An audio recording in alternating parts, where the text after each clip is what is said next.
I have created, last Wednesday, we have created, with the help of the chat, the Frostclaw Valley. And this is where our first adventure will take place. Maybe more adventures, we don't know yet. And my character, Torwulf, is from Frostclaw Village. It is right here on the edge of the ocean, in the rugged lands of the Ironlands, in the rugged realm of the Ironlands. And yeah, there are wolves in the forest. There's a dark creature lurking in the tunnels in the mountains. There's a group of bandits currently on the other side of the mountains. And then there's Holmlund, another quaint little village. The world of in which we play is a rugged, dark fantasy. It's mostly humans who populate the continent, but they have only been doing so for 3 generations, maybe 4, in some places 5. And the humankind had to basically leave the old world behind and set sails and found themselves on this new strange continent. Yeah, iron is a rare substance in these lands, and so the tools and weapons made from it are treasured, and people swear on the iron to make vows that they will do their very best to keep. And that's one of the key gameplay mechanics of Ironsworn, that you do a vow and you try to fulfill it, and if you fulfill it, you get experience points that you can use as experience points. I mean, it's probably not the first RPG you've seen, so you get the whole idea. It's basically the quests you give yourself. Maybe other people will want an iron vow from you to be sure that you will do what they ask of you. Something like that. So it's not an uncommon thing to do for someone who is an adventurer, but it's still held in high regard, and forsaking a vow is a bad thing. I don't know yet exactly what the consequences of forsaking a vow are in this land that we create, but I mean, we will find out maybe if Torwulf ever does it. Yeah, Frostclaw Village is a quaint and small village. It lives from farming and hunting in the forest and from fishing, obviously. And it's very secluded in this area that is surrounded by mountains. And this weird monster that we have in the mountains, we had a name for it. Yes, Guldrat is the monster's name. I've already played it a few times. My first character died a horrible death, ripped apart by 2 wolves who followed him after he thought himself safe. Another one died, killed by a bandit. And yeah, the third one is still alive, but it's a home game, and I learned some valuable mechanics there, so I think I will probably homebrew some stuff as I see fit. Alright, enough talk, let's start playing the game. We find ourselves in Frostclaw Village. It's springtime, but spring takes his time to come. The winter is still clinging to the land, the snow is still thick, and while thinning at places, it's still cold. The ocean is, at least at the shore, is thawing, and the fishermen can get to their work, but it's bitter cold, in the bitter cold. Yes, it could be a very short experience, Danielaus, but let's hope not. Frostclaw Village has many people. Obviously, a smith has something to do every once a week, so he has to do other things as well. Torwulf is a strong... Sorry for that. Torwulf is a strong young man. He grew up hunting and cutting wood in the forest. His mother was an herbalist woman, and and knew her way with the plans and helped the ailments of the village. And well, he grew up to be a somewhat of a leading figure in the village, right? He is still young, so he's not like a leader, but people come to him for help. People ask him for help and they need something lifted. I created Torwulf as a strong person, and we will see him here. I created a picture with an AI, and yeah, this is the basic character sheet we have here. This is Torwulf's attributes. Iron means strength and yeah, basically physical strength. Edge is agility. Heart is like courage and charisma. Shadow is everything sneaky and lying and stuff. And wits is everything smart. So you can basically get the idea. When he was very young, younger than now, the Guldrat, the monster that lives in the hills, killed his mother. Very young, like 12 or 14 or something like that. And he made an iron vow, right? He found an iron nail, picked it in his hand, and he swore to every god he knew and to himself that he will one day kill this foul beast that stalks the caves and leaves his village secluded and makes his village pay sacrifices for him. And so that is his background vow, as we say. It's needed for his long-term motivation, right? It has to be an epic one. And this monster, this Guldrat, is like an epic level opponent, and it can kill people with one swipe of its gnarly claws. Dangerous thing. And I already put in the second vow, but the second vow is what we call or what Ironsworn calls the inciting incident. Like, what's the thing that drives the narrative at this moment in the story? And so we come to this village in springtime, and they get news. They get news from one of their merchants, you know, someone who caught some fish and maybe kept them cold in the in some barrels and in snow and springtime. It's a good time to sell fish because they can keep fresh over a longer period of time, right? Because of the cold. So he made his trek to the caves, and they had some he had like 2 people helped him. They guarded him against the frost, against the wolves and other animals who are waking up from their, maybe a bear or something who wakes up from the slumber during the winter. And he came back though. He tried to go through the caves, but he couldn't because the Guldrat was stirring. And he figured out why. On the other side of the cave there are bandits, and the bandits have destroyed the places of worship for the Guldrat, which makes the monster angry. And not only that, they are also cutting off the supply lines to the next village. And it's a dangerous time. They can't reach the other village. The Guldrat grows more and more restless, and maybe it will come to the village at some point.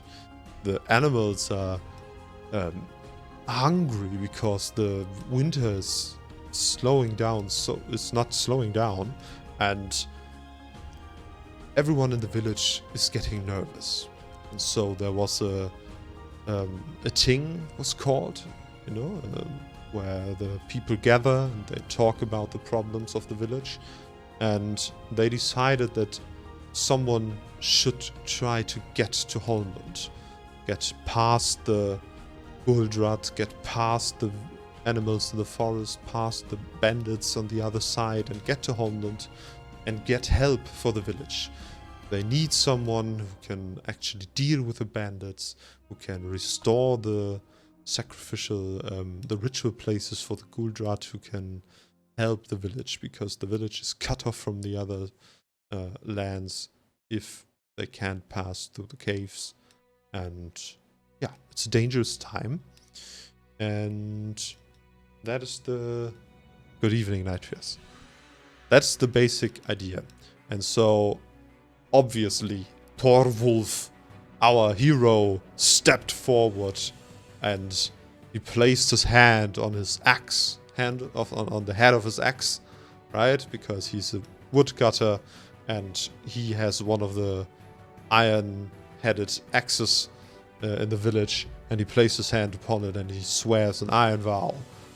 People of the village of Frostclaw, you know me well. I will try my very best to get us the help we need. If you provide me with anything you can for this journey, I will go out and I swear to you, I will do anything I can to help our village and to get the help we need. And that is his iron vow. And so we come to the first role of the game. Sorry, I have to put this one away. This is my other character that I'm playing. Maybe she will come into play at some point. I don't know if they're even on the same plane of existence yet. I will do the first role of the campaign, which is to swear an iron vow. And when you swear upon iron to complete a quest, write your vow and give the quest a rank. Then roll plus heart. If you make this vow to a person or community with whom you share bond, add +1. I think Frostclaw Village is our home, so we share a bond with that community, so I get to add +1. I roll plus heart, which is 2 for me, but it does this automatically, or not in this case. Heart 2, I get a +1 modifier. Let's see how we do. I rolled an 8, and the challenge dice fell on 3 8s. Now, the first roll we had is a great thing, because I can tell you another mechanic. If the challenge dice both show the same number, it means something special happens, right? Something out of the ordinary. If it's and if you hit, if you have a strong hit or a weak hit, no, you can't have a weak hit. If you have a strong hit, it's an opportunity, and if you have a miss, it's bad.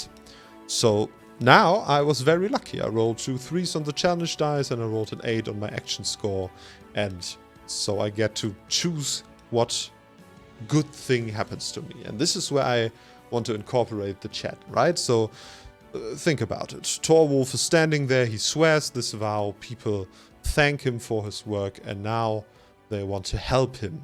And I feel like that's the opportunity, right? Someone gives him extraordinary help, something special that he didn't think he would get, and he thought he had everything that he needed. He had his pouch of herbs, he had his axe, he had his mantle and his rations and his tent and everything for a long journey. And so he was ready to go, but then something else happens, and I want you to think about what that could be. Could it be maybe someone gives him something extra? Maybe someone gives him an information that he needs. Maybe it's someone offers to join him. And I can ask the Oracle, so there's an option for that, so I can just ask some yes or no questions and the game will answer. But I'd like to hear from the chat. He gets a magical axe from an old smith, is Daniel Laus's idea. I think a magical axe is a great idea. So, and it works very well with what I have already in my assets, which I didn't show you, and you nailed it on the head. All right, so picture him. He swore this vow. He's just, and everybody's like clapping and putting their hands on his shoulder and saying their goodbyes. And then we see the old smith, right? The guy has like something to do every once a week or something, when enough iron is there that he can melt it down and hammer it into shape. And he's one of the first generation, right? I told you there's like people from the old country migrated here like 2 generations ago. And so he was a young boy when the ships landed, and now he's an old man. He has shown the secrets of his trade to his daughter, who's the current blacksmith, but he comes to Torwulf and goes, "Torwulf, my boy. You see, I think you have a very tough battle in front of you. Some mighty foes might stand in your way, and I want to help you with that. I want to give you something. Come with me, away from prying eyes. The village is a good place, but what I want to give you is something they should better not see." And he leads Torwulf away to his own hut where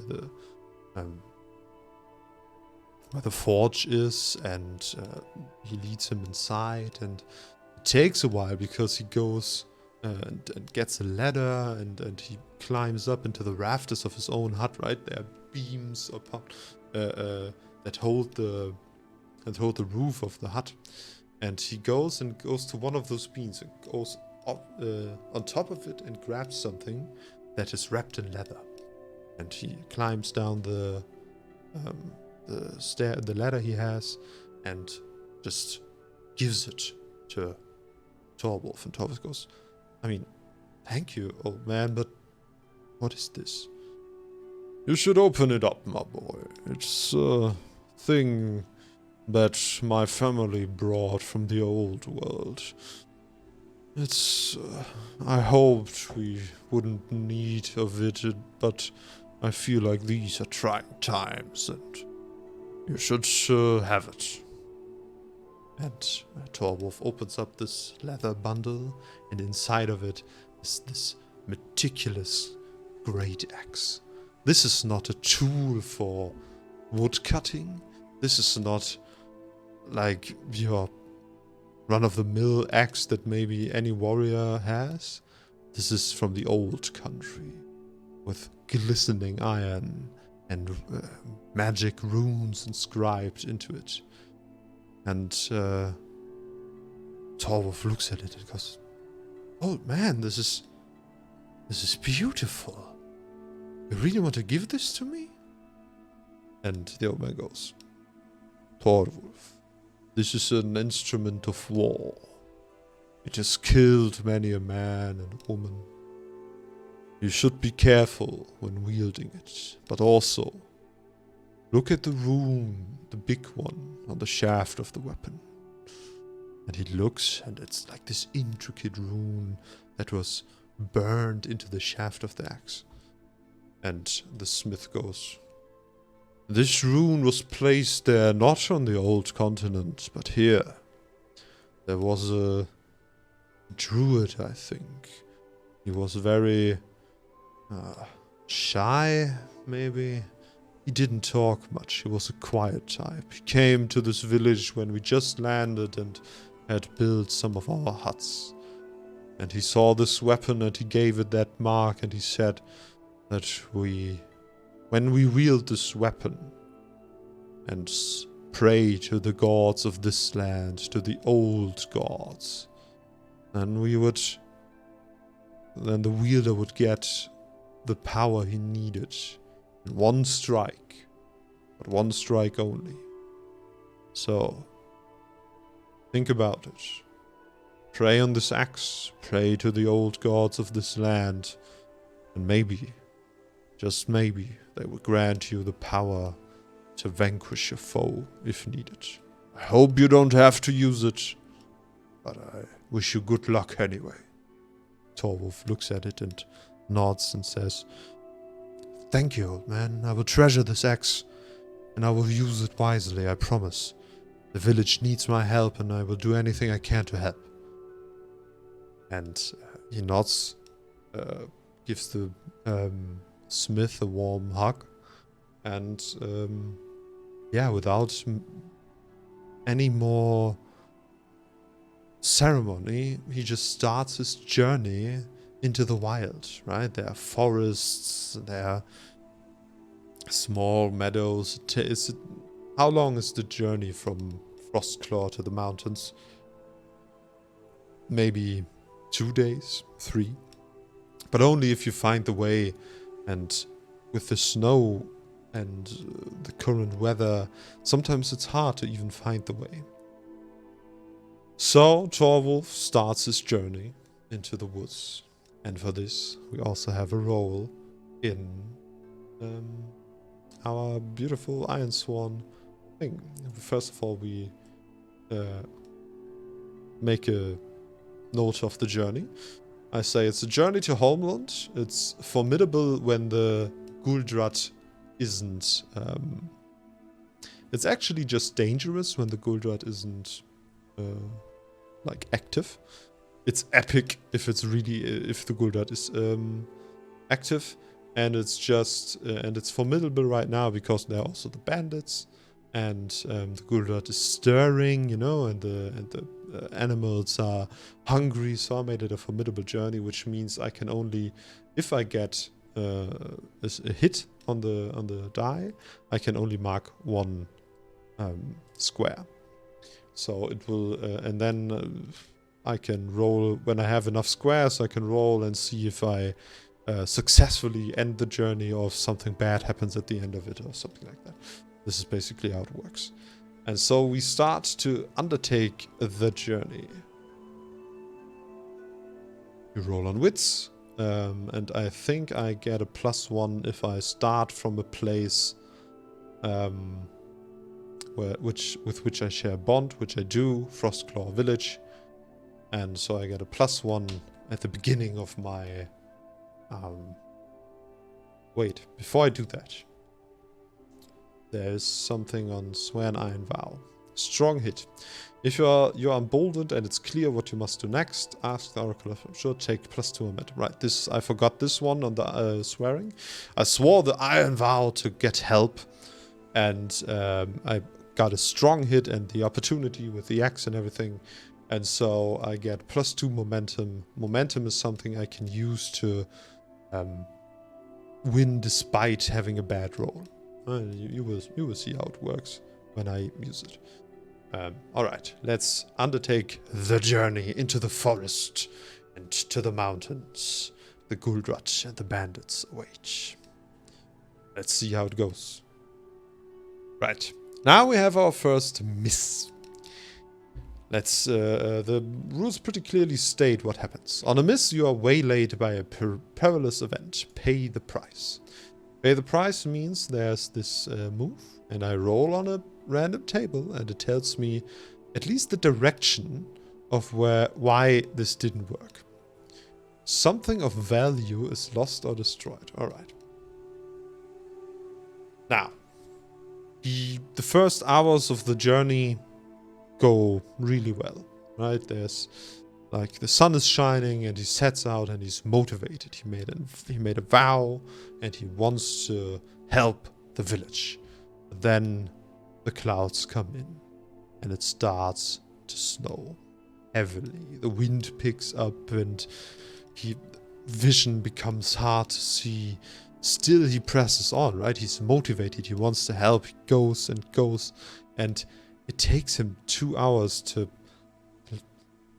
be honest with himself and say, like, I can't even see the next tree in front of me. How am I don't even know where I am anymore, to be honest. I have to wait until the storm subsides. And he tries to find a safe place to shelter when suddenly the ground under him shifts and he has to try to hold onto a tree, onto a branch, and he nearly falls down, and then the branch breaks and he tumbles down, and he gets up and he has to run a bit up the hill. Like there was this weird cliff that he hadn't seen because of the snow, and he nearly fell down, and so like after a while he gets to catch his breath. He looks around, taps his things, and he lost something. Something, maybe he fell on something, or maybe something. And I want to know what it was that got destroyed. And maybe you can help me, chat. What was it that, something of value that he lost or destroyed? Well, I don't think it was the magical axe that he just got, because that would be weird. But maybe something got destroyed. Maybe you can think of something that he... Danielaus says, a necklace of his mother. So he always carried this necklace with him, right? It was a necklace she gave him, and it was, what was it? It was probably the clover, 4-leaf clover, right? In a wooden, it was cut from wood. It was beautiful. It was nicely done.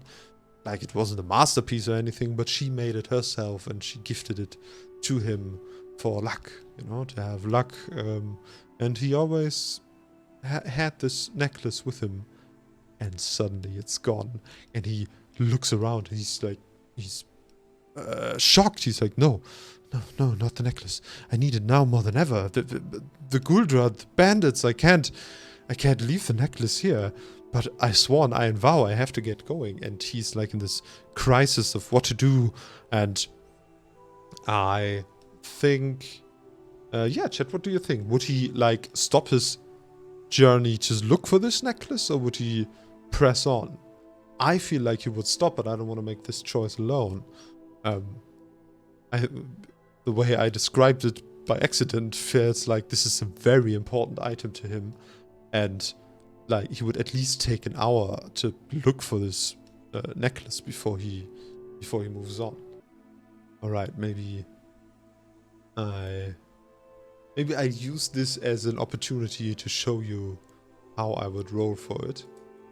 And then, if I haven't heard from you guys, I'm gonna just use this. Now, I'm gonna say it's no, it's not. It's a gather information, right? He wants to know where the necklace is, so it's an information he searches for. And that's a move you can make. I guess Danielaus is with me, so he stops and he's searching for it, right? He looks at this weird cliff that he's never seen, or maybe he can't just recognize. He doesn't know exactly where he is, and he needs to find this necklace of his mother's.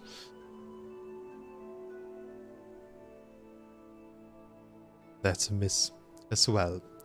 Your investigation unearths a dire threat or reveals an unwelcome truth that undermines your quest. I think unwelcome truth is not really what we're going with, right? Dire threat seems to be the name of the game. Damn. He lost the necklace and now he has to separate it from something or someone. Well, ain't that perfect. He's separated from something. The necklace. He cannot find it. That's the price he pays. He looked for an hour, maybe 1.5 hours, maybe 2, and he can't find it. And suddenly, like, his hands are getting cold from digging in the snow, and he feels already lost, right? That was the necklace his mother gave him, one of the few things she gave him that he held on for this long. Now it's gone. And he gets really sad. Like, the snow is still falling around him. And he's just really sad. He lost the necklace. And now maybe one of the only things he has still of her is this pouch, this medicine pouch he carries with him. The herbs that he put in there and everything his mother taught him about the plants of the wilds and everything. And, like, he goes into his backpack and finds the pouch and holds it deep and thinks about his mother for a while, and then he puts it away and sighs, deep sigh. Are the gods against him? Is it a bad omen? Yeah, he can't find out this way. He has to press on. And so he does. He shoulders his backpack And he starts moving again, maybe hoping to find a place where he can rest. And so I roll on the travel modifier again. This time I don't get the +1 because I'm not in a place with which I'd share a bond. It's a weak hit. On a weak hit, you reach a waypoint and mark progress, but suffer a -1 supply. Alright, so I can mark 1 progress, and I have to suffer -1 supply. So now I have 4 supply. So he, like, finds a shelter, right? In the forest, he finds maybe a few trees that stand close together and a big boulder under which he can cower, and he can just wait for the snow to stop, or at least get less. And like he eats some of his rations, and maybe is just downtrodden because of the loss of the necklace. And I should probably put something in his inventory.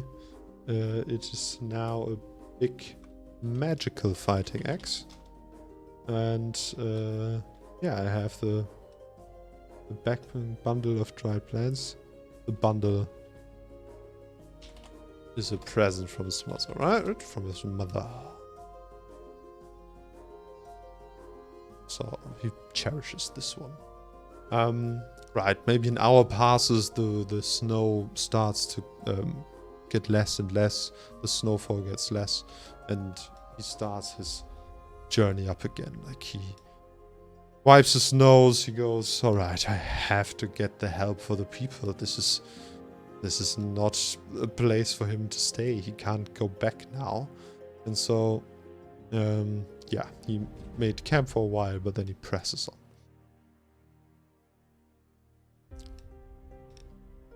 A miss again. Let's see. He moves on, and he realizes he is not anywhere where he recognized. He really lost his way in the snowfall. He wouldn't even know how to get back to the village. Like, he can roughly think where in which direction he has to go, right? Because of the sun.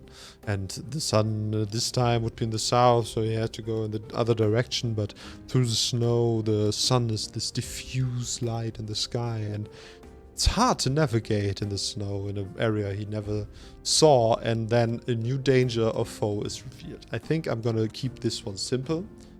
Daniel also said a pack of wolves. I think a pack is maybe a bit much. I think it's maybe one hungry wolf who just tries to eat our guy. To try to eat Torwulf because he's so hungry. Like, you can see the bones of the rib cage and the white fur bristling and the snarling and the spittle drooling from its mouth as it stalks closer. And Torwulf at first didn't even see it, and then he heard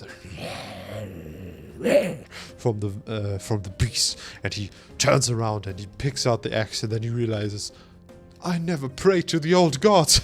And then the fight starts, and this is enter the fray. Enter the fray. If you enter combat, set the rank of each of your foes. Alright. I already know this. Hungry Wolf is a dangerous foe. That means if he hits me, I lose 2 health. And the combat systems work this way, that when I hit him, if I have a fighting weapon like an axe or a sword or a spear or a bow, I do 2 points, 2 marks of damage, and the power of the enemy decides how much that is, right? So a wolf is a dangerous foe, but for a trained warrior like Torwulf, I mean, maybe not a trained warrior, but a young, strong fighter, it should be a battle that he can win. Let's see, maybe the dice don't think this. But yeah, enter the fray. Let's see who gets the initiative in the fight. It's a strong hit for Torwulf, which means like he hears the snarling of the beast as it jumps forward, and he's quicker, right? He rolls to the side, snow caking his clothes, and then he gets his axe off his back and is ready to fight. And as the wolf comes, he swings for it hard. That's the strike move that I'm gonna roll, and I'm gonna roll it with iron, right? Because it's like the strength behind the swing. It's a strong hit as well, which means I inflict another harm on top of the 2 that I already do. So I'm gonna mark 1, 2 for the axe, and then another one because of a strong hit, which is like a deep cut into the fur of the animal, and he goes, "Not this time!" and he hacks down onto the wolf. And the next move, I still have the initiative, so I can strike again, or I can get an advantage against, or think of something, like I could now climb up a tree or something. And but I decide to strike again because this worked perfectly, and it's, I think, the perfect outlet for his frustration, right? He's not the best navigator, he's not the best hunter, but when it comes to fighting beasts with a new magical axe, I think he's like, that's something he knows he's good at, and so he enjoys this for the brief time it takes. And also it's a very dangerous situation, which gets the adrenaline pumping. And I say all this, but I only get a weak hit, which still means I get to inflict my harm, which are 2 for the axe. And but now I don't have initiative. I can only end the fight if I have the initiative, which means I have to get a strong hit on something. And then I get the initiative back. If I get a strong hit on something in the fight, anything, really, I get the initiative. And yeah, so this is how it works. And now what happens? Like I cut him again. Maybe this time it's not a cut. Maybe he gets to me, and I give him one with the elbow right into the dome of his skull. And I hear this weird crack and a yelp from the beast, and it whips around and goes for me again. And this time I'm like not fast enough, and it gets close before I can hit it. And this would be a clash maneuver. This is where I also can take damage if I don't roll a strong hit. And I rolled a miss. You are outmatched and you must pay the price. And my foe has the initiative. Okay, this means I have to endure harm, right? The creature gets through, it bites into the into my leg, and I feel warm blood gushing down my leg, and I have to endure harm and see if I can't withstand a little bit. A weak hit, you press on. Alright, so I get -2 health. Like, it bites into my leg. I pry with the butt of my axe, I pry the jaws of the animal open, and I push it away again. But now I'm hurt, right? There's blood on the snow spatter. The wolf is still angry. It has this deep cut in the side, but it's not letting out. It's really hungry, and it tasted the blood. And yeah, it goes for me again. I could have inflicted harm, but it's already at 10, so I don't need to inflict any more harm. Right, so, alright, let's do this. It's a miss. You are outmatched and must pay the price. Again, it gets to me, right? Like, the leg is maybe giving up under me, and I get on one knee, and it comes closer, and I try to bat it away with my axe, but this time it's faster, and it goes, and maybe bites into my arm. And, let's hope this is not the end of Torwulf, right? I have to endure harm. It's a weak hit. I just press on. So I suffer the consequences. I'm down to 1 health. Like, it bites deep, right? I feel the teeth of that wolf scrape against the bone of my arm, and I push it off me, but now I'm heavily bleeding from the arm and the leg. I grab the axe weakly with my, with both of my hands, like I get starting to get afraid, like this could be the end of me. What happens to the village? I die in the middle of nowhere, in the middle of the snow. What's happening? I need to win this. And once per combat, only once per combat, you can turn the tide, which means you can risk it all and may steal initiative from your foe to make a move. But I cannot end the fight. I can only do a move that hopefully grants me initiative again.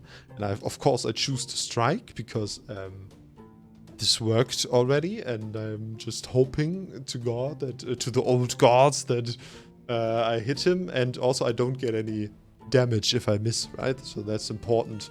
I don't want to lose any more health. I just do this to get the strong hit. Come on, dice. It's a weak hit. I inflict my harm and I lose initiative. Shit. All right. I hit him again. Maybe some bones crack, but the wolf is in a stupor, right? It's in a fever. It's in a frenzy. It wants to. It's so hungry, and now it's in the battle fever, and it goes for me again, and it hears snarl like it goes for me, and yeah, we clash. Turning the tide didn't change anything. Glad I did it. It's a weak hit. Damn it. Alright. Now I'm at 0 health. And -1 momentum as well, because that's what you do when you have 0 health. If I take damage again and miss on my... first of all, before I do that, I have to endure harm. I nearly forgot that. Before I take damage, I need to endure harm. Maybe I get a... I don't get a strong hit, which would mean I get initiative, you know, but I don't. So I get -2 health again. Now, every time I get hit when I am at 0 health, there's the chance that I have to roll to die, right? It's a bit forgiving like this. There's still a chance that I don't have to face death right now. But there is now a chance, and it's bad. It's bad. I could die right here. So it goes for me again. Maybe this time it can't find purchase with its teeth, but it butts right into me, and we tumble through the snow down maybe this little hill, crash into a tree. I push it off of me. I get to one knee weakly. Everywhere's blood in the snow. Like in the white snow, even the smallest spatter of blood is clearly visible. Snow is still falling around us. Now we have to clash again.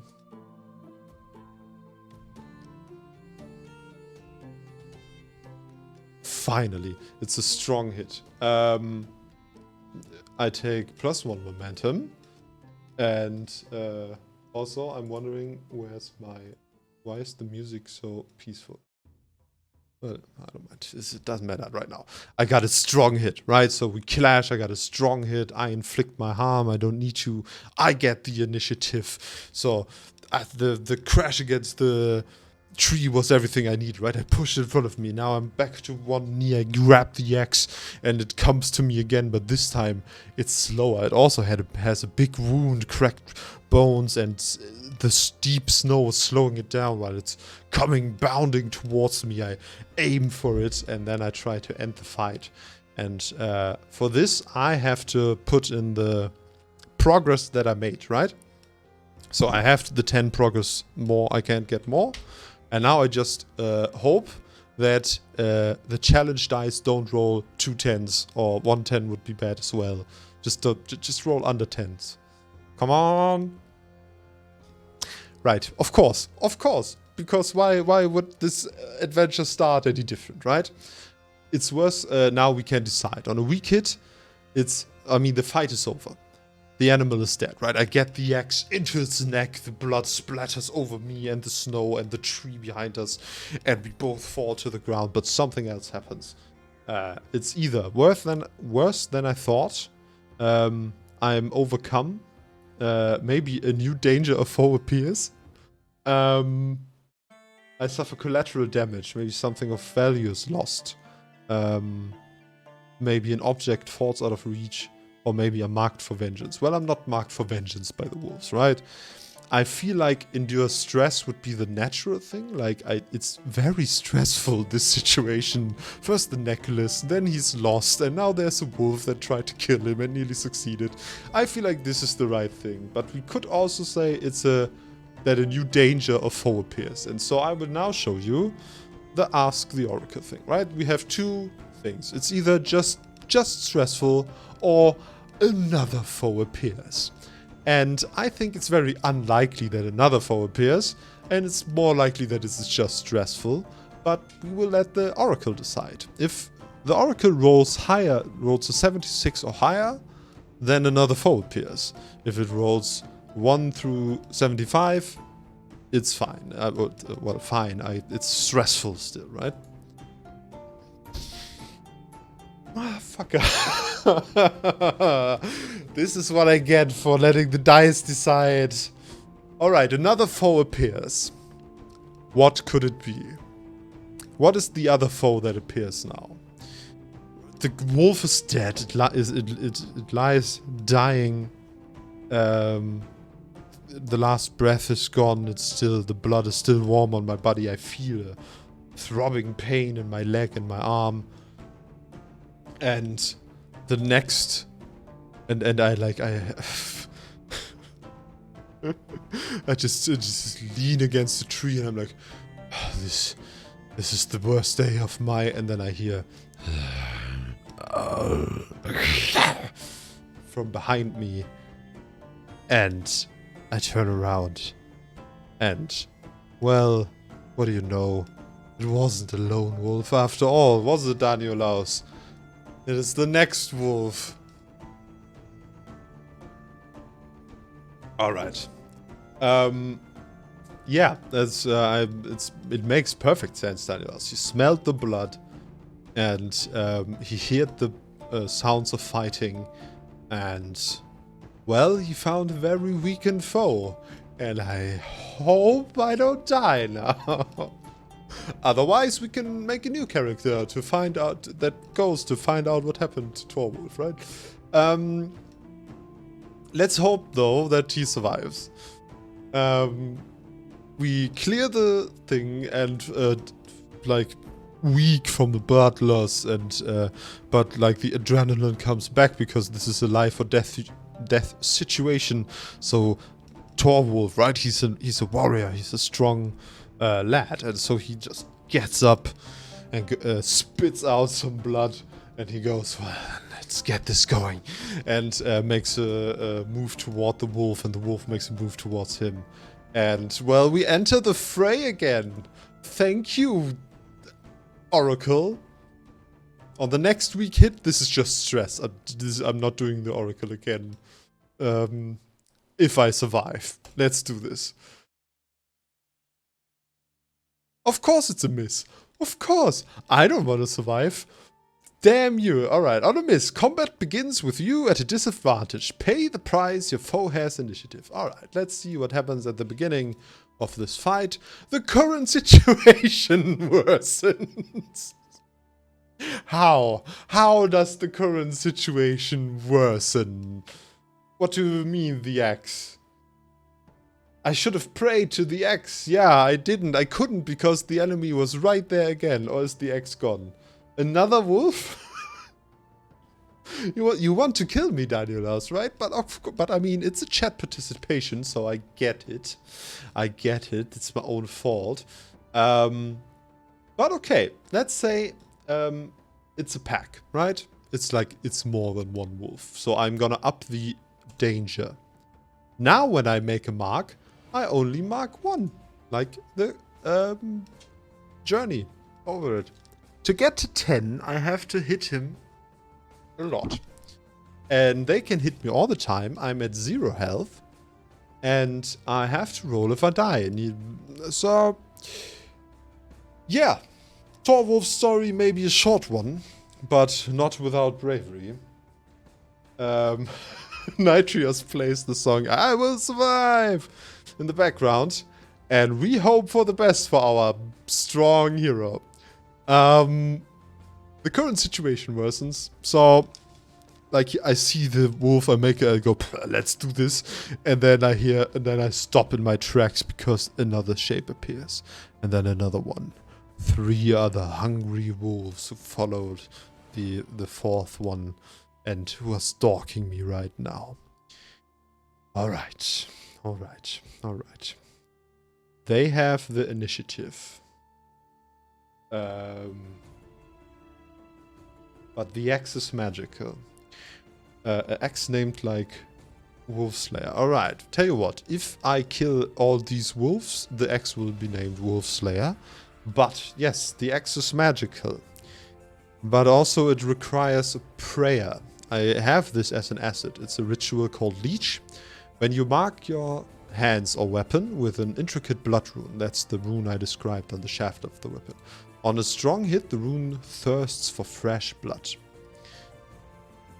Let's say, right, I described it, right? This is perfect. I think we can get away with this for narrative reasons. I have to roll plus iron. I described the bite mark on his arm, and the blood is dripping down onto the shaft of the axe, and he holds it right where this mark of the old gods is, and he grips it tighter, and he remembers the words of the smith, and he goes, "Whichever old god hears this, lend me your strength in this fight, and I will honor you. I will honor you. I will sacrifice all of these wild beasts to you, and you alone just lend me your strength." And let's see if this works. A wee kid. Does a wee kid do anything? On a wee kid, but the asset counts as a debility until the rune's thirst is quenched. Alright, debility is something that reduces my momentum, I think. My max momentum. So I can't get to 10 momentum now, which is fine right now because we are dead anyway, maybe. So the axe glows, right? So the rune under his hand, he doesn't see it, but it glows for like a fraction of a second in this dark, ominous red. And some of the blood gets soaked into the shaft of the weapon while he just stands in front of the wolves. And now the wolves attack. Maybe I described all of this for naught, because, you know, I could die right now. Let's see, though. It's a weak hit, so I get the damage, which is -2 no, I have to endure harm. Right.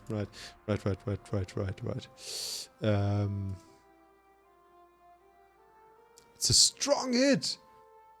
Shake it off. If you have a scratch on 0, it isn't. Great. Embrace the pain, take +1 momentum. I do that. And, but then I suffer minus health, which I do anyway. And, you know, because you made it a pack, you great people, it's 3 damage now. So I lose 3 momentum. Which is bad. And, but it's good, because if this was a miss, I could have died. But it was a strong hit, which means I get the initiative. Alright, so the wolves come.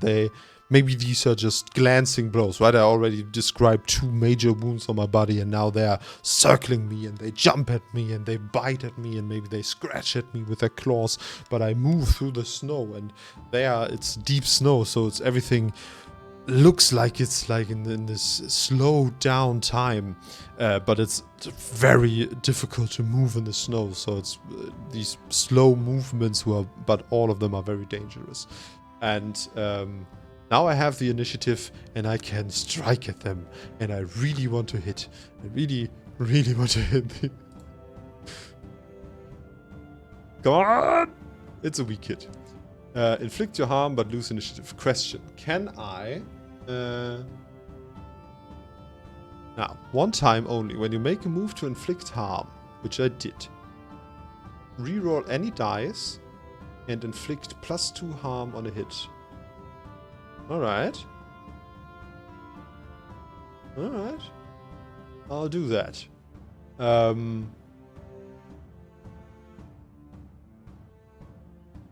I'll do that. I can reroll any dice. I'm gonna reroll this d10, which is a 9. To make it a strong hit. Bam! Alright, so the axe... I feel the axe surge, right? I told you how this movement is difficult, but the axe itself, it wants the blood. It needs the blood of this creature, and so it surges forward and tries and it uses me as a tool to inflict the wound on the first wolf. I inflict +2 damage on a hit. Then, for each point of harm inflicted, take +1 and allocate it as plus health or plus momentum. I get health back. This is awesome. Alright, I love this axe. Thank you, Danielaus.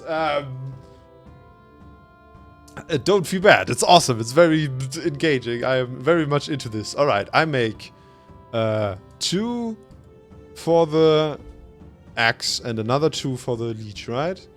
I could have done more if I remembered that I am very good with an axe, but I forgot it because this game is new to me. And allocate its plus health momentum. Alright. Awesome. So I get what? 4 health back?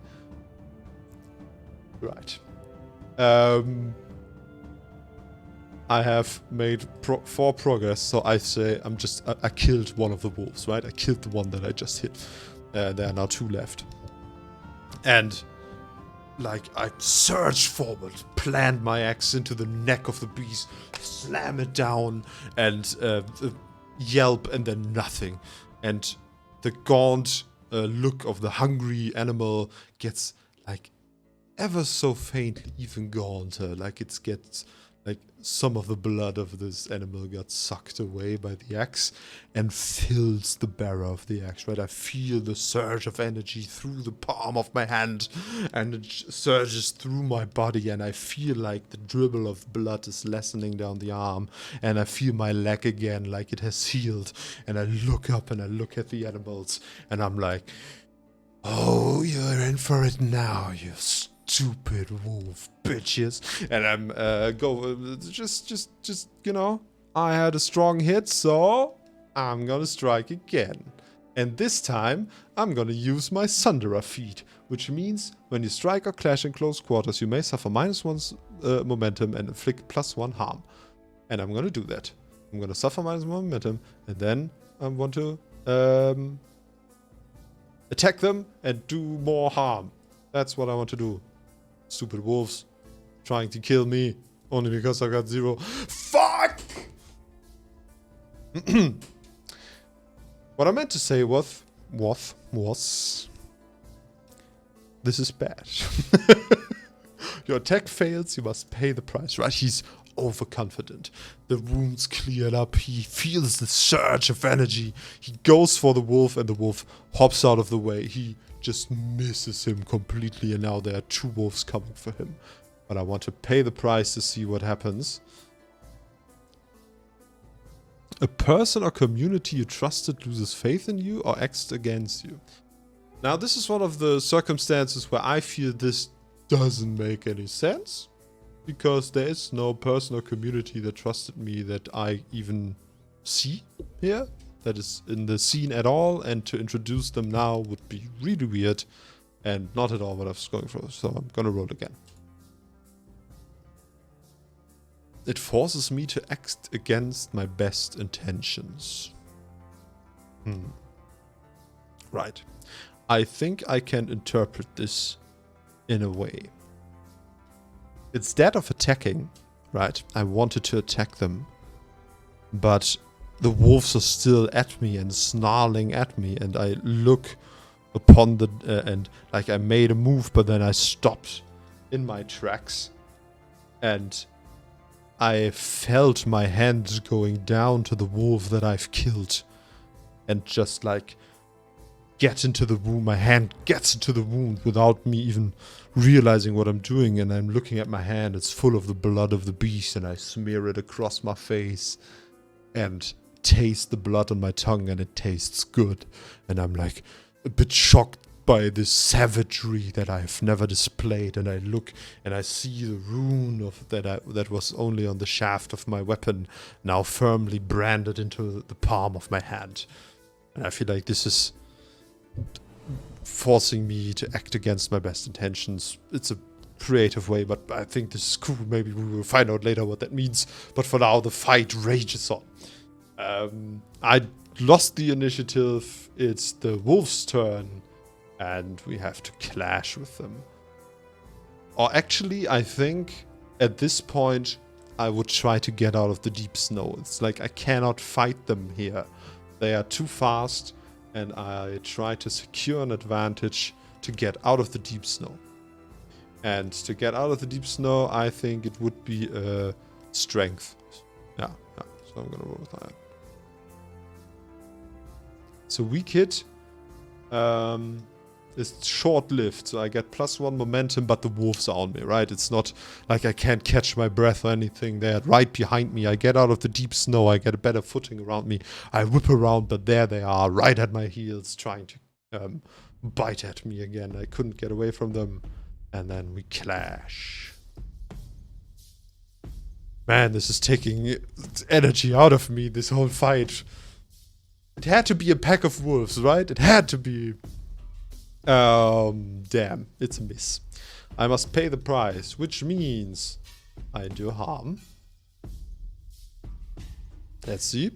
It's a miss. Of course. Why would it be anything else? And it's still a formidable foe, so I lose 3 health, which is bad. So now, like, one of them bites me into my calf, and I scream. Rah! I managed to get away from it, but now I'm like bleeding again, and the blood loss is accumulating. Right, I didn't get new blood from magic; it's just closed my wounds, and I starting to feel dizzy, and this is fucked. Yeah, I think that's the obvious thing.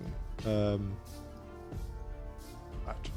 Then we clash again, right? I'm trying to whack at them, trying to get them away, batter them away from me. It's a weak hit. I inflict my harm, but then I pay the price. So my harm is 2, and then I pay the price. Well, let's see what the price is. That they hit me again, obviously. That's the obvious choice. And pay the price always means do the obvious thing, right? So in a fight, that usually means I get hit. Or when I fall, I take damage or something like that. It's not like when I fall, someone is very disappointed in me, right? That makes no sense. Like, do the obvious thing. And the obvious thing is I get hit. And I just get hit. And I have now minus momentum. Like, this is getting dire. Minus momentum means if I roll a 1 on my action die, right? On the d6 that I roll. If I roll a 1, it doesn't count. And this goes up. Like, if I get -4 on momentum, if I roll a 1, a 2, a 3, or a 4 on the die just doesn't count. So, this is bad. This is territory of this dude is gonna die. I endured harm. It was a weak hit. We clash again, right? I'm just desperately fighting them off. Maybe one of them is on the handle of my axe with his teeth and gnawing right into my face, and the other one is coming and I kick it away with my feet. I'm on my back and trying to wrestle with these damn hungry wolves in the middle of the snow. Like, the cold is seeping into my clothes and to my body. The blood is everywhere. This is a bad situation, y'all. It's a strong hit on the clash. Finally. Alright. I can take +1 momentum, which I will do. Because I don't want my action die to be a 0. And then I will mark progress, which are hits. And I know I'm only at 8, but I will try to end the fight now. Like, I get to wrestle the one that was close to me. I wrestle it away, kick the other one. I get up as fast as I can, and I try to end this fight now. And it means I can lose, right? I still can lose if I roll higher. Do I want to? Yes, I want to. Alright, I have 8. This has to be enough. This fight has to be over. Come on, alright. I told you that I'm gonna endure stress if I do a weak hit again. But this game, y'all. Alright. I kick the one away. The one that I wrestled away. I get up. I hack at it with the axe. I get the axe up. I don't even look if I killed it, but because the other one is coming. And with a swift turn of my body, it misses the attack. And I bring down the axe again. And I hear just a yelp and and I look and I see that all of them have stopped moving. I go down hard on one knee and just catch my breath, and I look around and there's no one else. But man, this was a stressful situation, so I'm gonna roll if I endure stress, which I don't, which is good. Instead, I get an opportunity. Let's see what that could be. First of all, on a strong hit, you shake it off. If your spirit is greater than the 0, suffer -1 momentum in exchange for 1 spirit. Well, I don't want to suffer momentum, so I just take the hit on the spirit. Like, this is a stressful situation. I'm close to death, and in this place in the forest, and I don't know where I am, and I'm cold, and I'm bloody, and some weird magic axe left a mark on my hand. Everything sucks.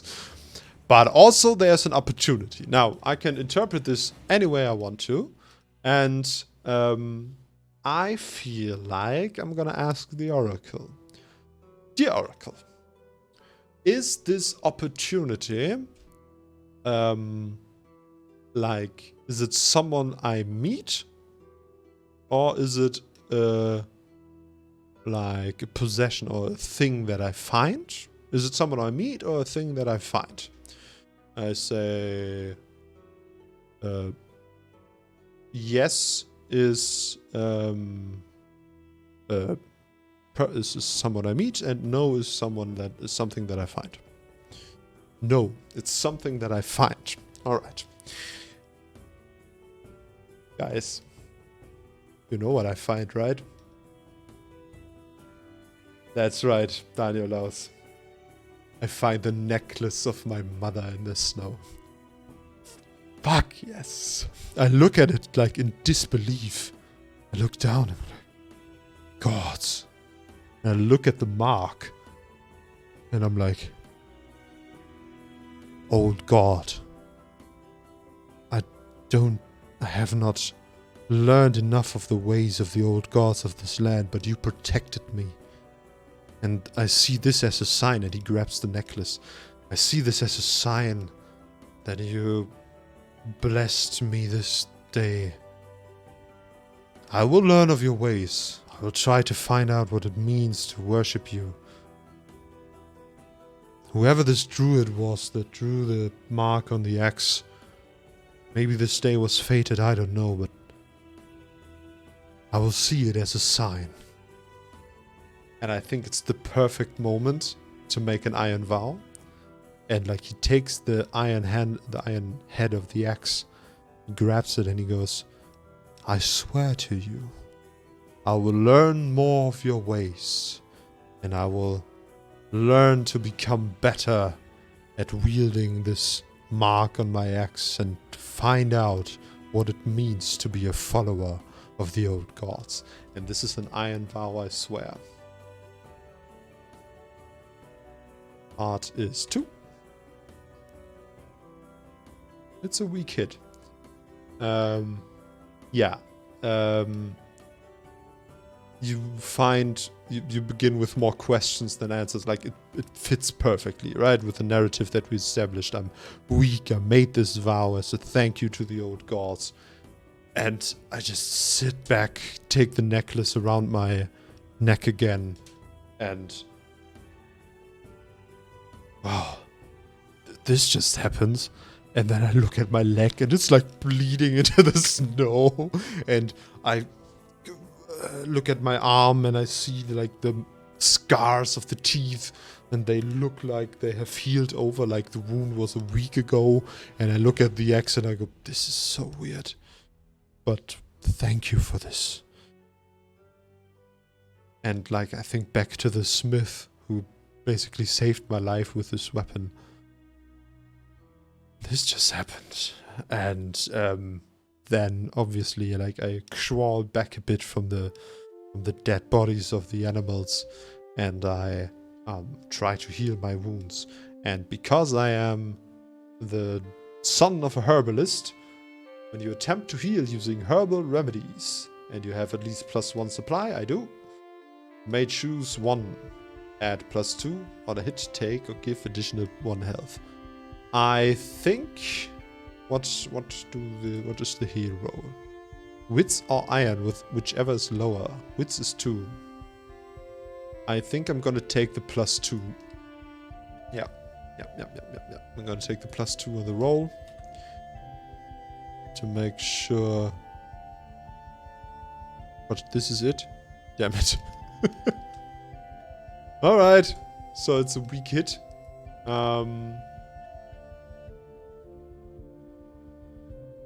No, wait, there's a thing that I can roll. But I wrote it. You must suffer -1 supply. Or -1 momentum. I'm gonna go with the supply. Alright. So I'm gonna use some of the herbs and remedies to heal. And yeah, I get +2 health. Alright. And this is me. I have to breathe after this battle. This was something. It had to be another pack of wolves, Danielaus. It had to be. No, it's fine. It made for a very dramatic scene. And like, I think I'm gonna use this as a resupply, because he's going to butcher those wolves and get some supplies back. And just don't miss, man. Right, I'm gonna take -1 momentum. And then I'm gonna make camp. So, like, he butchers one of the wolves, maybe, like, he's not good at it, but he can get a little bit of meat, maybe some sinews? I don't know what the word is. Maybe like a strong bone for something. And yeah, then I'm gonna make camp.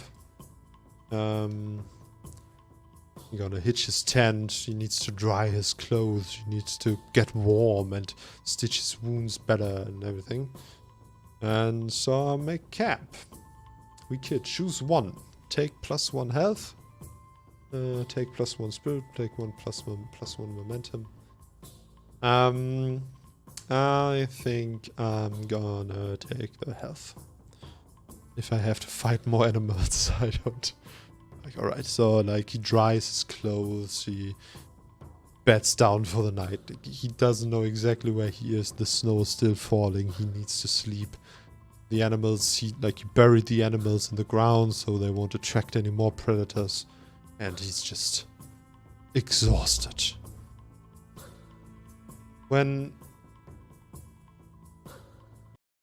Let's say when sleep takes him, he dreams of wolves and of gnarling teeth, and he dreams of blood dripping from his hand and of this rune, like it's burned into his memory the way it's shaped, and like the vow that he took to find out more about the old gods. I have to write that vow down. Learn more of the old gods and their ways. And I feel like this is not a too dangerous, not a too difficult thing to do. Like, he needs to find a priest and talk to them, so I feel like it's just a troublesome one. And the rune shape. Oh. Alright, he dreams and he sees, like, clear as day, the rune in his eye. And then behind it there's this vague shape of something. Maybe it's humanoid, but it can't be, right? It has weird wings and it's misshapen, but also very regal looking. But he can't really see it, and he wakes up without knowing what it could be. All right. The next day comes. He still has to move forward, and like thankfully the snow has stopped, and he can try to undertake his journey again. But I really want to make progress this time. I don't want to fight something. Let's go. It's a strong hit. This is what I'm talking about. All right. Journey to homeland. Make one more mark. Fuck. All right. Let's say I reach the caves when I have 4 marks, right? I would say this makes sense. Then the caves are maybe 3, and then the bandits and the home is, yeah, that makes sense. All right. He moves on. He finds somewhat of the way. The sun is clear in the sky. He knows he has to go north. He will find the cave if you just go north. And no, not north. Let's watch again. I think it's if I'm not mistaken, it's east. He has to go east. So he has to go to the rising sun and to the mountains. And yeah, the forest is growing thicker, and it's pine trees, and the snow is dripping off them because it's a warmer day in spring, one of the first warmer days, and so the snow starting to melt, and small little trickles of water begin to show, and maybe a bird starts to sing. It could be beautiful if his whole body wasn't aching from a fight to the death that he had to endure last night. Torwulf moves on and finds a waypoint. What is the waypoint? He finds the street, the way again, right? He finds the official way again. He knows, all right, this is now maybe half the journey. I didn't lose as much time as I thought, but I obviously lost time. Can't help it now. And yeah, he just has to move on. Does he find... I'm gonna ask the Oracle. Does he find anything at this halfway point? I'm gonna say it's unlikely, but the Oracle likes to surprise me, but not in a positive way. So, no, there's nothing. It's just the road. And he catches his breath, he eats something, and I had a strong hit on the journey, which means I didn't even need to use some supply, which is great. I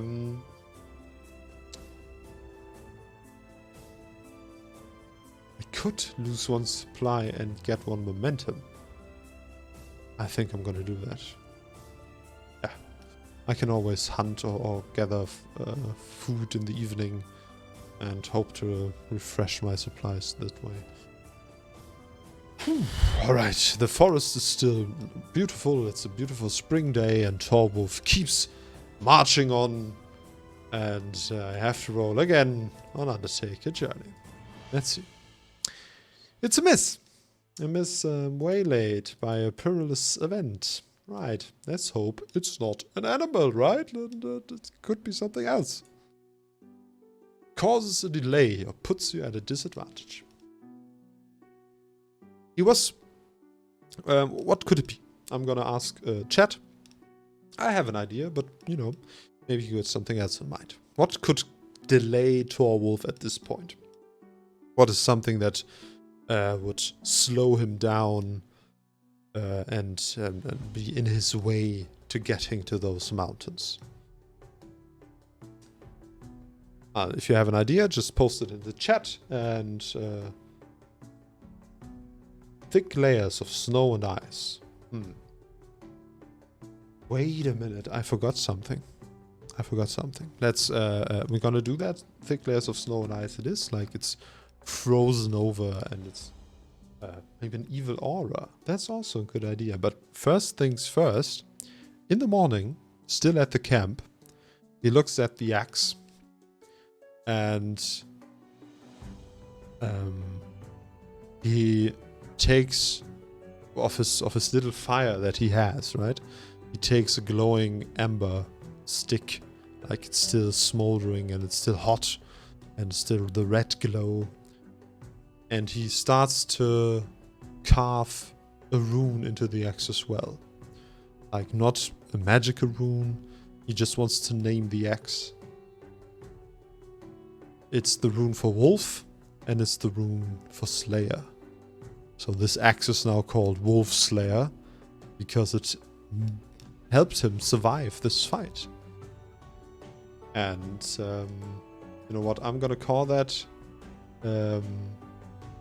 Secure an advantage.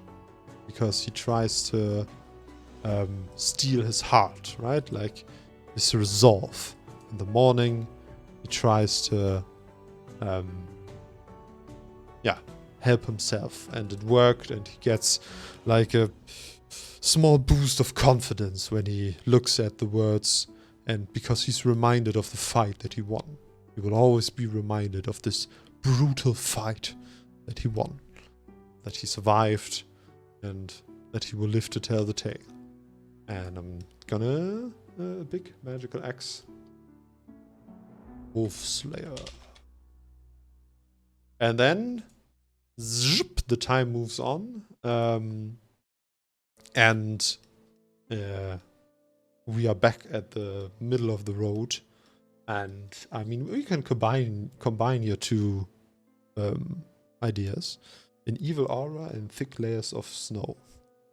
So he looks at the road, and I had described the beautiful spring day and the trickles of water and everything was nice. And after like a minute or two, he realizes this is all gone. It's still cold, but there's no wind. And it feels like a darkness has crept in. The bird noises are gone. The water's not trickling anymore.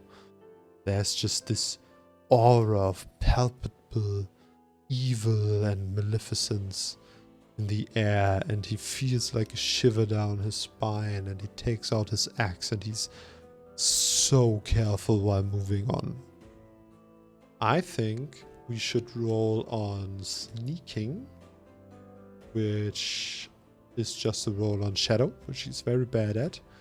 And if he gets a miss, I say we ask the oracle if he hits, if he finds something, if an event triggers, basically. It's a miss, so we're gonna ask the oracle. Right, so he's trying to be very quiet, but the snow that he walks on is like, it's frozen, right? So it's always these cracking and crackling sounds with every step he makes. Like, it's not his fault. It's just impossible to be quiet here when he wants to move on. Now, I still think it's unlikely that he will meet something. Or what do you guys think? Is it 50-50 or unlikely that he will trigger an event with his loud steps? I want to give it up to you, and then up to the oracle. And I need to drink something because I'm talking a lot.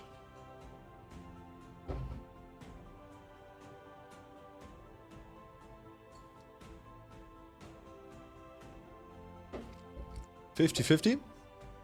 All right. Let's see. All right. He meets something.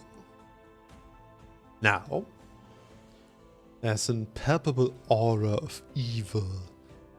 He feels it in the air, and when he breathes, and he can't help but make his steps as loud as they are.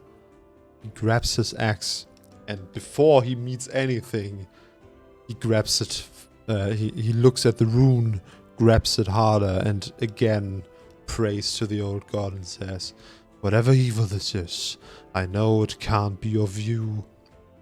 O gods of old, help me if I have to fight. Help me to win this battle." And I'm gonna roll. See, it's a weak hit. All right. He feels like this need for blood in the axe, and he realizes, oh, I've asked for like to kill, and I don't even know if I have to, but now the axe really wants to kill something. Maybe this is not the best idea I've ever had, but too late to take it back now. And he goes and creeps forward, and then he sees something. Like, he has been down this path before, but he has never seen this. There's this weird shape nearly buried under the snow, and he can't quite make it out, but then he gets closer and he sees that it's a statue. It's the statue of something that is half covered in the snow, and clearly from it's emanating this strong aura, this feeling that's like you can feel in the pit of your stomach, right? Something is wrong with this statue. He was this way before, but he never saw anything like it, so it shouldn't be here. It's like, it's not supposed to be here, and this is what he feels. He tries to find out what it is. Of course, he has to. Like, this is... If he goes on and then something falls in his back, that would even be worse. That would be even worse, right? He wouldn't be... he wouldn't be aware, so he tries to find out what the hell this thing is. To gather information. It's a strong hit. You discover something helpful and specific. The path you must follow or action you must take to make progress is made clear. Envision what you learn and take +2 momentum. Alright. So he takes his axe and he wipes off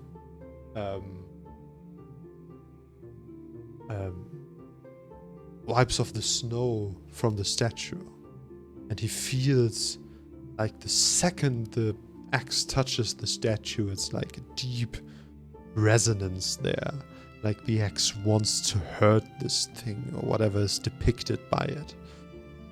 And he wipes the snow off. And what's the statue? I'm gonna ask the oracle.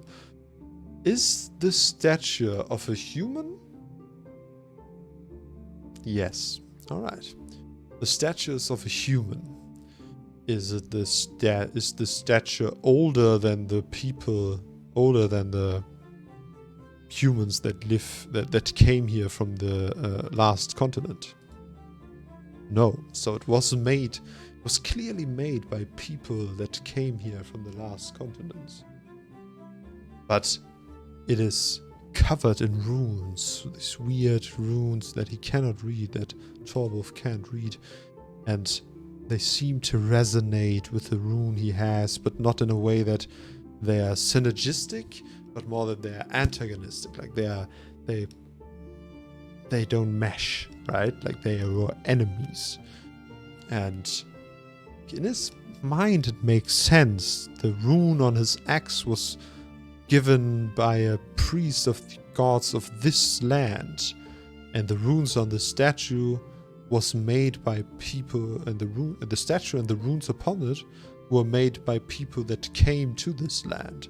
So maybe it's a sign of a war that was fought, or a battle that was fought that he doesn't know of. It's weird because as he keeps scraping off the snow, suddenly he keeps scraping and scraping, and then he scrapes part of the statue. and part of the statue falls and turns to snow. And then he looks, and like he has to clear his eyes because now the statue itself looks like it's getting brittle. He tries to touch it again with an axe, and then it's like it's just painted snow, gray painted snow that is made to look like stone, and then it brittles away again, and then it just looks like snow. And the aura is just gone. Like this aura of evil is just gone. Like it vanished, and he just looks at a pile of snow that he was pushing his axe in, and he feels like weird. Maybe this wasn't a statue at all. Maybe this was some weird kind of vision. Maybe it had something to do with a vow that he swore to find out more about the gods. Maybe something about the rune and the axe. This is very spooky, and I feel like he has to endure stress from this, because this is outside, very outside the realm of his expertise. Wait, ignore that one. Weak hit. You press on. So like this is messing with his mind, right? Like there was a statue, but then there's just snow, and everything is weird now, and there are these the wolves that attacked him, but the axe that saved him, and suddenly there's more going on. He just wants to help his village, so he just leaves it behind. He pushes it away, but it messes with his head a little, and so he just keeps on going. And I feel like we have time for one more try to get to the caves, right? Where is it? Undertaker journey. There it is. Alright. It's a miss. Of course it's a miss. I don't want to get to these caves. It's fine. Perilous event. Let's see what you got. A person or community you trusted loses faith in you. Well, I think the Oracle really wants to make this happen, but there is no one there. How can someone lose faith in me when he's not there?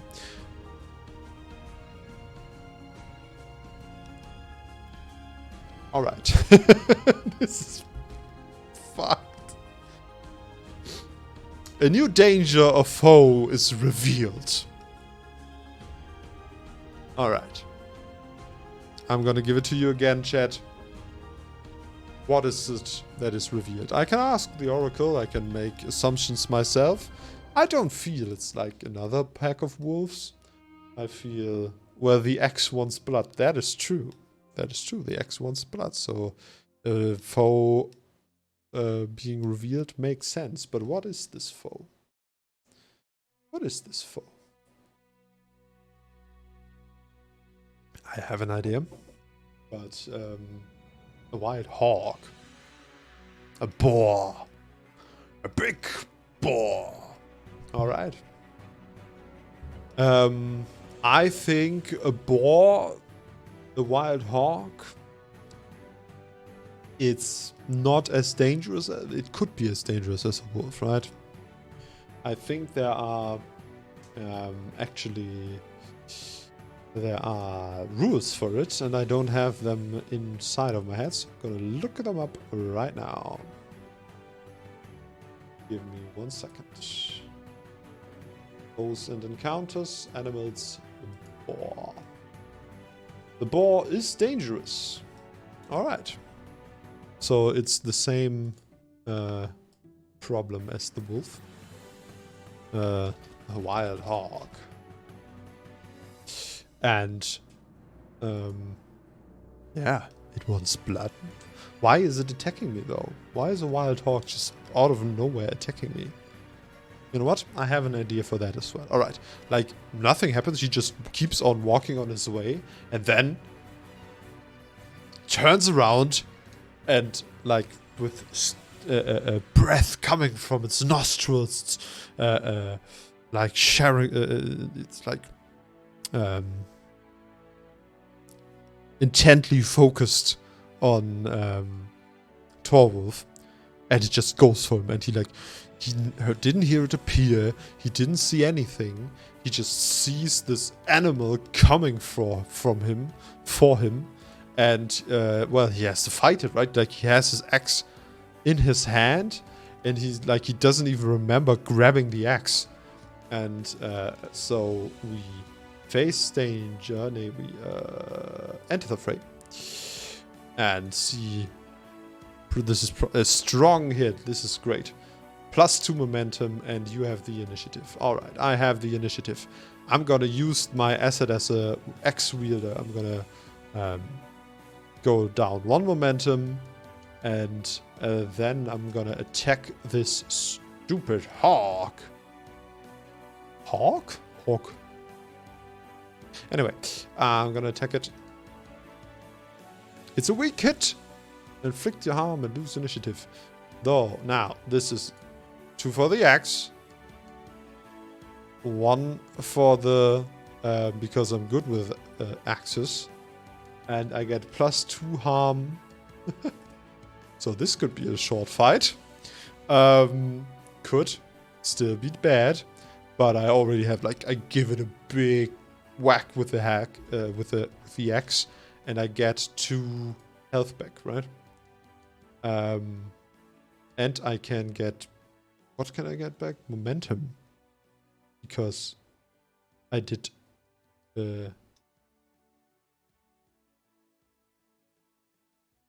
right. For each point of harm. So I did 2, 3, 5 points of harm. I got 2 health back. And then I get 3 points of momentum. Awesome. So now I'm at +8 momentum.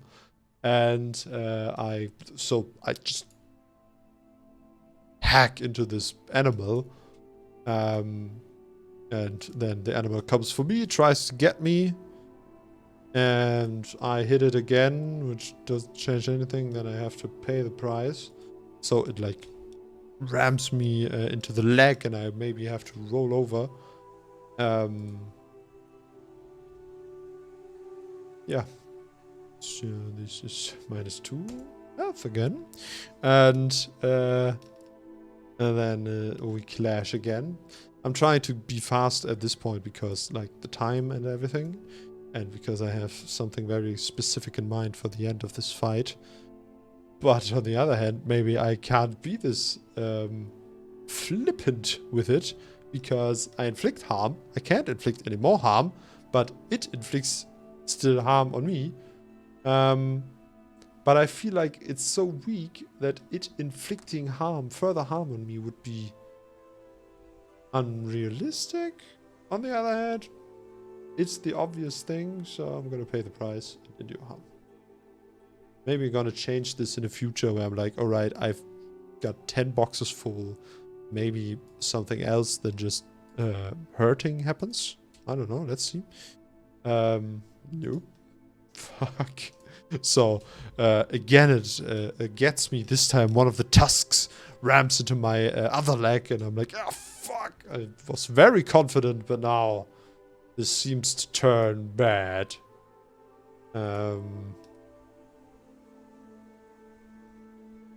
Alright. I can burn my momentum and make this complication an opportunity and a strong hit. Alright. I'm gonna burn my momentum, which means I lose the momentum that I have built. I only get +2 again. And my action score is now an 8, which means I'm above the 2 challenge dice. And, oh, I got raided. Hello. I'm very happy to meet all of you. I'm in the middle of an adventure, and my character Torwulf is getting attacked by a boar. But right now I used my momentum to turn this fight around, and I get something great for it. And I try to end the fight, right? Like, so instead, the boar comes towards me, I jump out of the way, still roll through the snow. Snow cakes my clothes, I take the axe and I attack with all my might against the oncoming wild boar. And let's see if I can end this fight right here. I really hope I can, because I've already fought a pack of wolves and I don't want to die against a stupid boar in the wild. Let's see. It's a strong hit. Alright. Right. The fight is over. And this is what I think. Danielaus, correct me if I'm wrong, right? Gaslighting ink. It's probably some weird thing. But, well, hi. What I envision is that instead of this being real, Torwulf just wakes up in his tent again. Like everything he did since this morning was just a dream. The statue that he found, the way was caked in ice, the boar that attacked him, the bloodthirst of his weapon. Everything was just a dream in his mind. And then he wakes up and he's weaker than when he was when he went to sleep, right? He's now at 1 health and he feels drained. And I feel like this is the side effect for using this magic axe that drains the blood of his enemies. That this weird priest cast a spell upon years ago that the old smith of his village gave him. Like this, using this axe, it comes with a price. Maybe not every time, but sometimes. And he feels weak and drained, like he fought a pack of wolves, of course, but this is more than that. Like he barely can get up, and he looks at the axe, and in his dream he wrote the runes Wolf Slayer on the axe, but it was only a dream. And now he wakes up and he sees right under the place where the blood rune was. There's the rune for wolf, and there's the rune for slayer, and not in his handwriting, but in the same old carvings and burned-in letters that the blood rune is.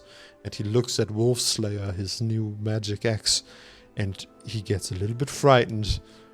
Whatever this means, I hope it means something good.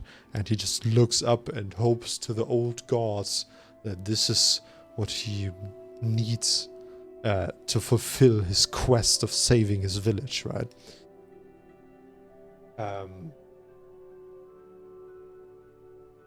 Lurch und Lama, liebe Grüße von Fastjack. Ach du meine Güte. Ah. Dankeschön. Ihr seid das also. Lurch und Lama grüßt. Wunderbar. Ich bin so... Lurch und Lama. Ich komme nicht gerade klar. Ich war mitten in meiner Szene drin und jetzt ist ganz viel in meinem Chat passiert, was ich gar nicht gesehen habe. Lurch und Lama mit 46 Zuschauern. Vielen Dank, dass ihr da seid. In meiner Geschichte, um es kurz zusammenzufassen, geht es um Torwulf. Das ist ein Charakter, den wir uns zusammen ausgedacht haben, und wir spielen in den Ironlands. Why am I switching to German? I wanted to stay English. Lurch und Lama, thank you very much. I'm trying to do this in English. And, right, thank you, guys. Really, thanks a lot. So, this is the Frostclaw Valley. And my character Torwulf, right? A young, strong fighting type with an axe. His mother was an herbalist, so he knows the plants of the surroundings. He has to travel from Frostclaw Village to Holmlund, and in his way are wild animals and a weird mysterious cave and some bandits on the other side of the caves. And he has to travel to Holmlund to ask them for help against the bandits, and because the bandits have destroyed the ritual sacrificial the ritual places where one places sacrifices to the Guldrat. The Guldrat is an evil creature that lurks in the caves in the mountains, and you can appease it by placing sacrifices of grain, or maybe fish, or something to eat, or maybe some clothes, and maybe some rare metals you find. But the bandits have destroyed these places, and so the ghoul drat grows restless and more dangerous. And so it's Torwulf's solemn vow. He made an iron vow that he will go to Homeland and find help for his village. Right now we are in this forest area, and we have already fought some wolves. Like, there was one wolf first, and then 3 other wolves appeared, which was very bad, and it was very close to dying. But he had an axe that the smith in the village gave him, which was actually many of this was ideas from the chat, and so we incorporated all of it, and now he has a magical axe, and he has vowed to find out more about the old gods who seemingly have blessed this axe. And now he had a weird dream with a strange statue and a boar that attacked him, and now he wakes up again after his fight with the wolves. And I feel like, since there are a few people more here, we can show you again how the journey system works. I'm gonna make like maybe 15 minutes longer than usual, because I mean, come on, I got 24 people watching. This is awesome. Yeah, so let's keep this going and see what happens as he truly makes his next step in his journey towards the caves of the Gulderat. Let's see. It's a strong hit. I think you guys, just the sheer amount of people watching, are helping my dice, because I kid you not, this is like, I mean, I can see it, right? It's the 3rd time I rolled a hit on a journey, and I think I rolled 7 times. So I needed this on a strong hit.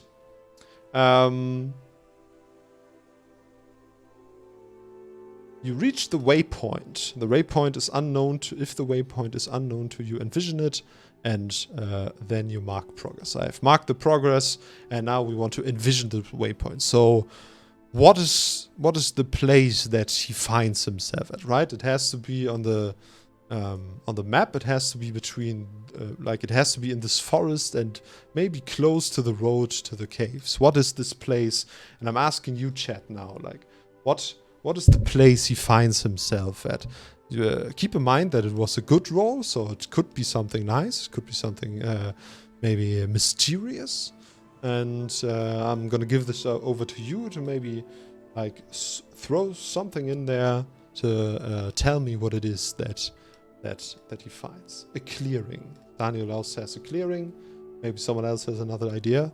I'm gonna drink something because I've talked a lot today. A hare in a trap. All right.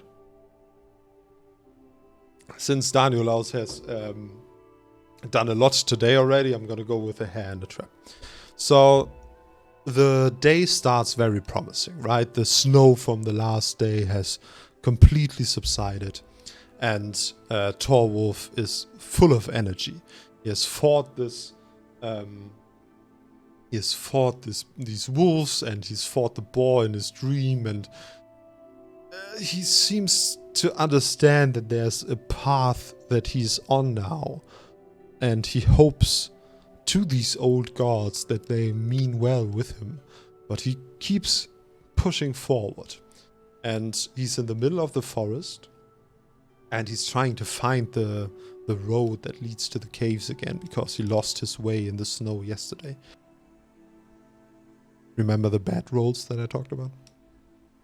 And suddenly he hears this weird sound echoing through the woods. It's like a cross between a yelp and a whimper, but it's very animal-like. It's like...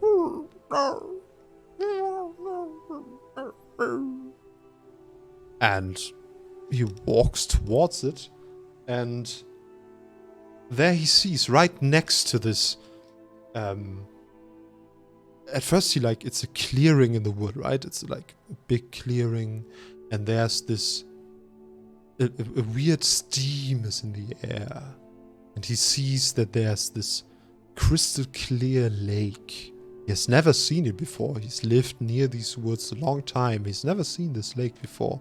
At first he thinks it's still a dream again, but no, this feels very much real. This is a lot realer than the thought of the boar, the statue that he just had.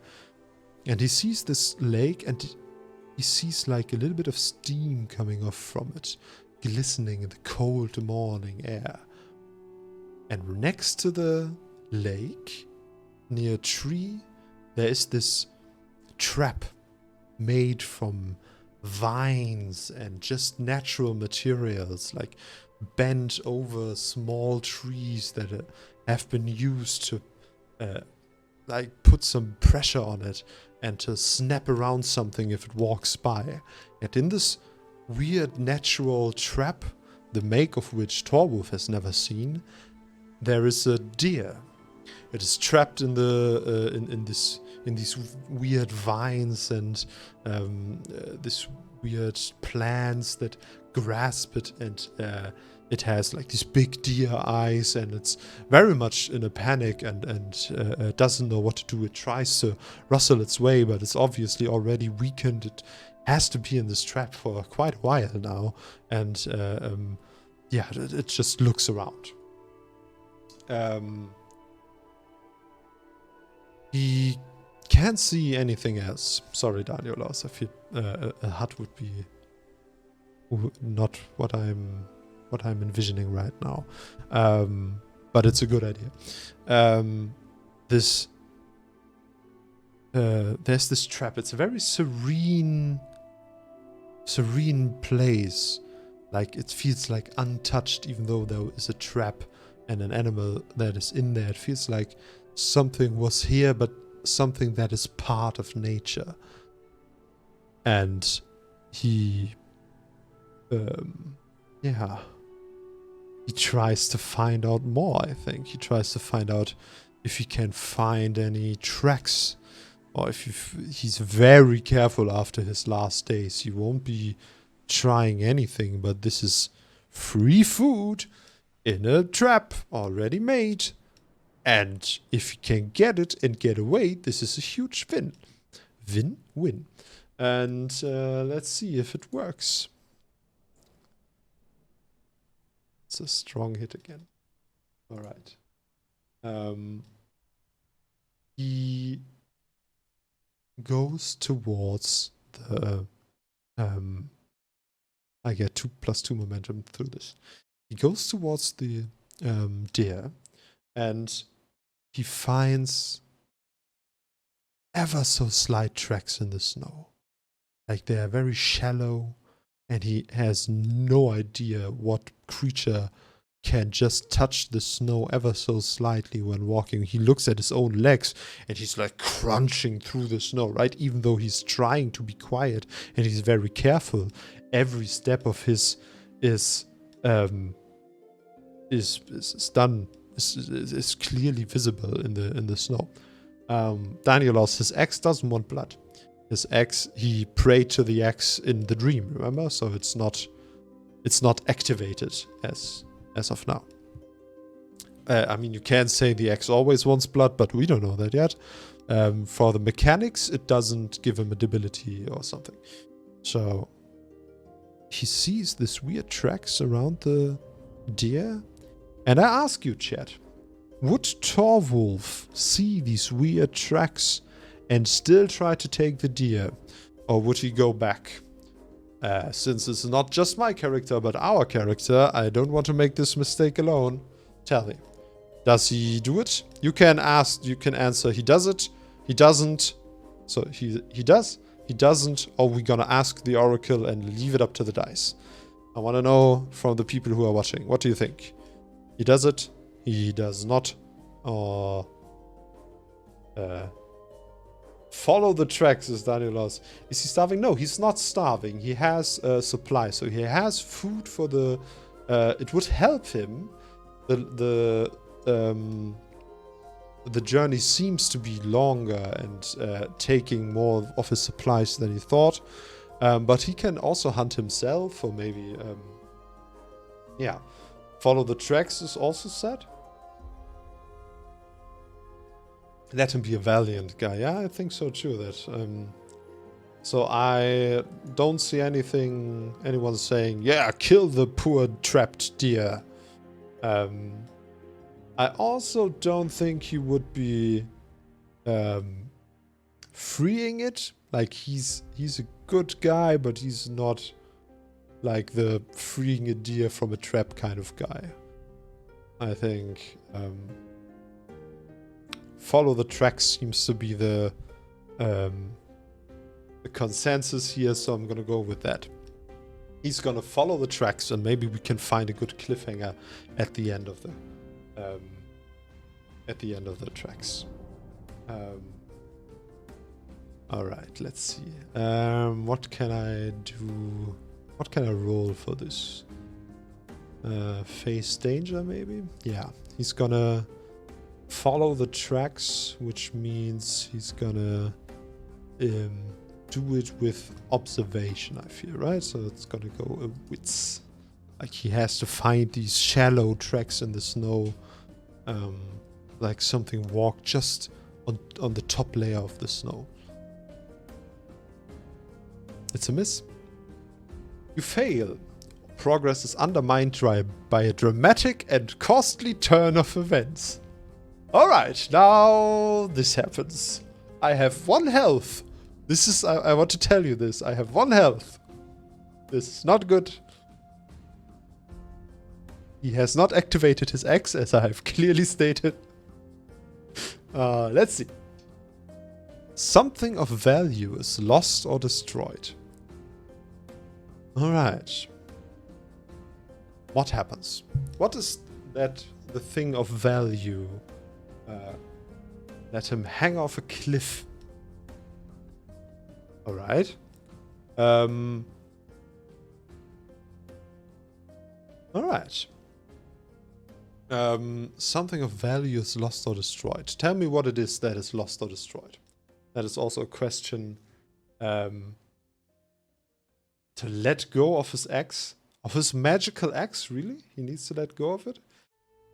There was a whole story part about it, and it's very much weaved into the narrative of the character, the axe. So I'm hard pressed to let go of it. Maybe you find something else. He already had to lose something today. It was the necklace of his mother, which he thankfully found after the fight with the wolves. Some supplies. Yeah, sure. Let's say maybe backpack seems good. All right. So he walks. He follows very intently. He follows his shoes in the snow. Oh. Okay, I'm gonna ask the Oracle. Oracle, is he gonna lose his backpack or his shoes? Yes, his backpack. No, his shoes. Yes, backpack. All right. Sorry, Nitrios. The Oracle has spoken. It's the backpack that he loses. Like he has these pouches of stuff on his belt as well, and he has a mantle and things. But the backpack obviously has dry clothes and maybe the tent is on top of it. So it's like it's a bad loss, right? I would equate it probably to 2 supply. I mean, he could. I'm gonna say he can lose his backpack. He still has a chance to secure the backpack, to catch it. But let's just set the scene first. He follows these footsteps intently, and he's very much focused on the shallow part, and he sees them there. They look like they were made by a man or a woman. He can't really tell. Like they are prints from shoes, right? It's not like animals or claw marks. And he's so focused on them that he doesn't realize, or maybe he realizes, all right, there's like a cliff coming up there, like maybe, I don't know, 5 or 6 meters drop. But he is too slow to realize that the person, whoever was it, can stand on the snow that is grown above the cliff, where the actual cliff is not anymore, and there's just snow. And he steps on that part, and he is not able to walk on the snow, so he falls through. And with like a scream of so, he tries to catch himself on the edge of the cliff.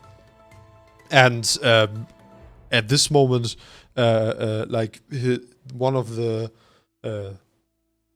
bands on his backpack snaps off, and the thing is close to falling down. And I'm gonna give him a roll on his edge, which means his agility, right? His reflexes, to see if he can catch it. It's his worst, is one of his worst stats, so let's hope it's a weak hit. So I'm gonna say like something of like he catches it, but like things fall out, right? Maybe one of the wooden beams that he has to hold the tent up falls down, and maybe some of the meat from the wolves that he gathered falls out of it as he catches it, and then he pulls himself up on the ledge again, thereby destroying the rest of the tracks that he found. Yeah, his horn. Maybe he had a horn to call for help. No, he would have used that. His drinking horn, and that fell out as well. And like some possessions he had, I'm gonna give him -1 supply for that. And he just rolls on top of the cliff and breathing heavily, and he's destroyed any part of the tracks that he followed. And he's like, oh, okay. Why did I even try to follow the tracks? I have a clear goal in mind. I mean, he realizes obviously he can't just pass people that could maybe help him, or that could be foes that fall into his back. He has to make sure that his surroundings are safe. So it wasn't a stupid idea, but he kind of is regretting it at this point, because, you know, he lost some of his supplies and now he's not closer to the road. As he tries to get up, though, a shadow falls over him. And he looks up and only sees the silhouette of a being standing on top of the snow without breaking the surface as easily as he stands on solid ground. It's a slender form, it's androgynous, he can't tell. It is cloaked in a heavy cloak made of furs and leathers, and the boots are white leather, and it's white wool. The pants are white wool. It's eng. The leather is tight fitting to the body, and he sees in a face that he has never seen before. It's beautiful. A beautiful humanoid creature with big eyes, and like the smile on its face is sly and cocky and mischievous, but also very much like it wants to know. He or she, they want to know what Torwulf is like. They haven't seen anyone like him, and they look at Torwulf and just raise an eyebrow, and he's like in the snow, breathing heavy, just lost his stuff, still has the scars of his fight, and he just looks baffled at this beautiful creature standing above him. And this is where we will end today's session of Torwulf's adventure, trying to find his way to Homeland to help his village. Man, oh man, I thank you very much. A big thank you to Lurch and Lama for the raid. That was really awesome. Thank you guys for staying here. Like, there are 13 people now. It's great. I'm very exhausted because you can see it in the VOD that the fight with the wolves was very close to like I started this campaign today, right? Like you caught the beginning of the campaign, and it nearly was over before it even started, right? The wolves nearly killed the guy. I like the game. The narrative really flows together and makes sense, and the dice rolls really establish this world with, and I feel like my imagination is just reacting to the things you say in the chat, and also to what the dice say, and I'm just the conduit of the story telling it. And this was really fun. And normally on Wednesdays I make maps like the map you saw, like this overview map. I like making maps. It's a lot of fun, but I had a lot of fun today. And if you want to join me again and want to know who this mysterious stranger is, I want to know as well, right? Like, I'm not making anything up in the meantime and then I'm gonna tell you. It's just we decide together what will happen, and I really like this. So yeah, join me Wednesday at 7 if you can, and we will see what happens next in the saga of the Frostclaw Valley. And let's hope that the old gods mean well with our brave Torwulf, because man, oh man, he's had some bad times. I hope you had a lot of fun. I had a lot of fun. You can catch me here. I would love it if you could follow me on Twitch, because that is the only metric I have to see if people like this. Thank you guys for watching. It was a pleasure. And again, thank you to Lurchen Lama. Yeah, I'll see you on Wednesday when Torwulf has his next adventure. And until then, I bid you a good night. You know, be kind to one another. These are times where it counts to be nice. You know, when you look into the world, you see there is not enough kindness, and try to be this kindness in the world. And this is my sage wisdom for the day. I'm just a fellow nerd, and I bid you good night. Thank you for watching.